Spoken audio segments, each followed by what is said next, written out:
Welcome to ఎన్జీసీసీ. ఈరోజు మనం trigonometry సంబంధించి ఎస్ఎస్సి సిజిఎల్ టైర్ 1లో అడిగినటువంటి క్వశ్చన్స్ చూడబోతున్నాం. First one, have to find out the value of root of 1 + sin θ / 1 - sin θ ఎలా చేయాలి? సో ఎప్పుడైనా సరే ఇచ్చినటువంటి ఈక్వేషన్లో సైన్, కాస్, tan కాంబినేషన్ అంటే θ వాల్యూను 0 సబ్స్టిట్యూట్ చేసుకోండి.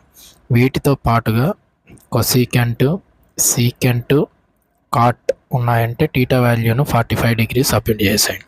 సో ఇప్పుడు ఇదే ప్రొసీజర్ ప్రకారం ఇక్కడ సైన్ ఉంది కాబట్టి you have to place the value as the జీరోని ప్లేస్ చేయండి. So sin 0 √1 + sin 0 / 1 - sin 0. sin 0 0 కాబట్టి 1/1 √1 1 వస్తుంది. సో ఫ్రమ్ ఆప్షన్స్ 0 ప్లేస్ చేసినప్పుడు ఏ వాల్యూ వస్తుంది మనకు? సీకెంట్ అంటే 1/cos θ. So 1/cos 0. cos 0 value 1 కాబట్టి 1 + tan 0 0 అయిపోతుంది కాబట్టి 1 + 1 1. This is the answer. Otherwise you will get more complicated this type of questions. Next నేను ఇప్పుడే చెప్పాను. సో నెక్స్ట్ క్వశ్చన్లో మనకు sin θ, కాస్, tan, సీకెంట్ ఉంది కాబట్టి you have to substitute θ as a 45 degrees. Direct value వచ్చేస్తుంది.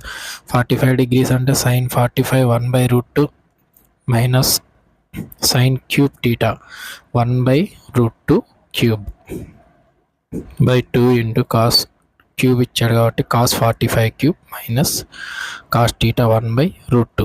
వాల్యూస్ అనేటటువంటివి చూసుకోండి. √2³ వాల్యూ ఏమవుతుంది మనకు? 1/√2 మైనస్ 2 ఇంటూ 1/√2³ అంటే √2 ఇంటూ √2 2 అవుతుంది, 2√2 అవుతుంది. 2 క్యాన్సిల్ అయితే 1/√2 సేమ్ ఇక్కడ కూడా అంతే క్యూబ్ 2 ఇంటూ 1/√2 2 ఇంటూ 1/√2 క్యూబ్ ఏమొచ్చింది మనకు? 1/√2 వాల్యూ వచ్చింది minus 1/√2.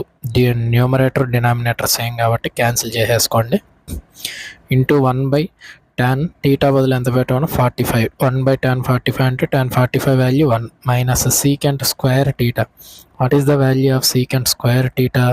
Secant square 45. So √2². So ఇది టోటల్ 1 మైనస్ √2² 2 అవుతుంది. సో వాల్యూ -1 అవుతుంది. Otherwise you will get complicated.